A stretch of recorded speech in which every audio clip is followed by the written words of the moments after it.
I'm not deciding if we're going to war with Iran.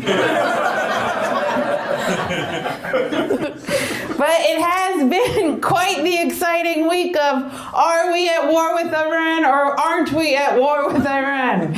Very exciting. It's always good to join a new war.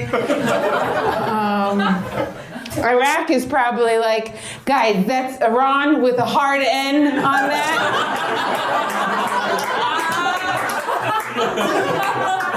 If we could just not make that mistake again.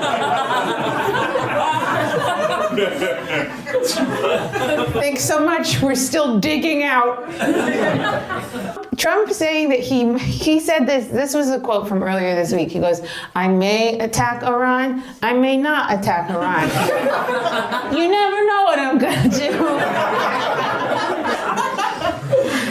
Which is like such a disturbing sentence from the person who has the actual power to do that.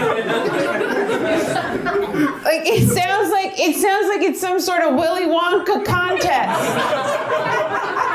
And oddly enough, Trump actually looks like if Willy Wonka had sex with one of the Oompa Loompas. Tucker Carlson is a former Fox News host, and over the last several weeks he doesn't work at Fox News anymore. He works at his own network, and he's trying to find a new way to make money. And over the last several weeks he's been saying stuff that is like rings accurate and true. He literally said this, and this is a direct quote from him, okay? He said, what they are doing is what they always do, turning up the propaganda hose to full blast and trying to knock elderly Fox viewers off their feet. That's what he's saying Fox News is doing at this moment. And I would argue it's not just elderly people. First of all, I've seen some pretty young Fox News viewers. Second, I'm willing to bet they're all already off their feet and in a comfortable, albeit ugly chair.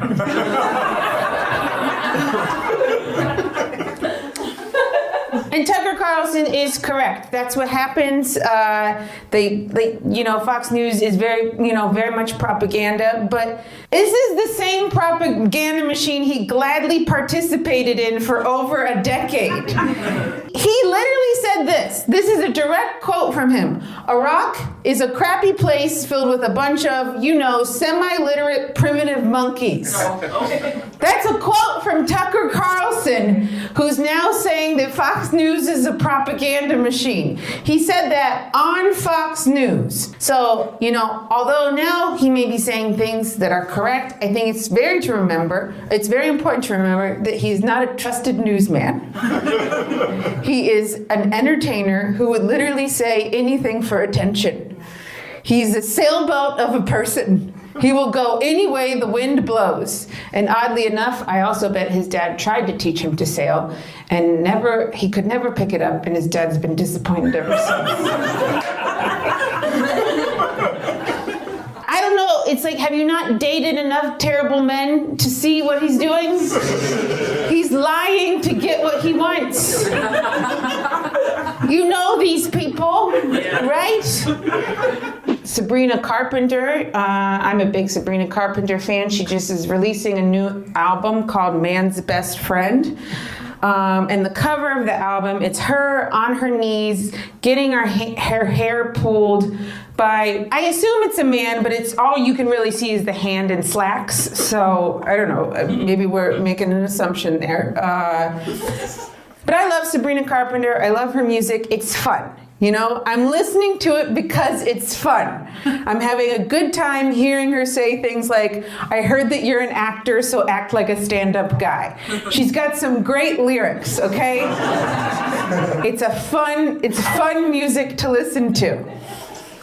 And then, so she's coming out with this album. It's called Man's Best Friend. There's got the cover with someone pulling her hair. And I saw an article that said, this isn't sex positive, this is regressive. And I just sometimes think we've learned too many words.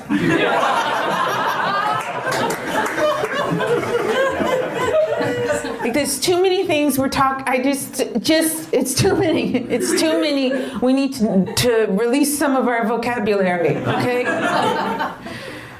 Like, she's not Ruth Bader Ginsburg. And she's not trying to be. Oddly enough, you want to talk about sex positive, all those nerds like Ruth Bader Ginsburg, there's always the ones doing the weirdest sex stuff. I bet there's times she wore nothing under that robe.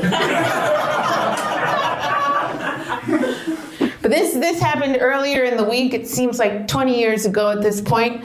But the Trump sons, and particularly Eric Trump, he started a cell phone company this week called Trump Mobile. And first of all, good try, Eric, but no one wants to talk to you.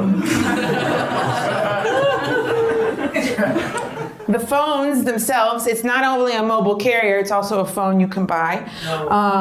And the phones are from China, of course. China, if you will.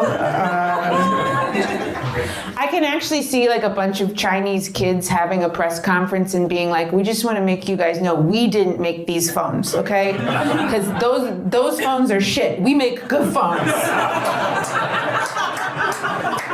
I don't know what gigantic hands made those phones, but it wasn't ours. We're good at phones.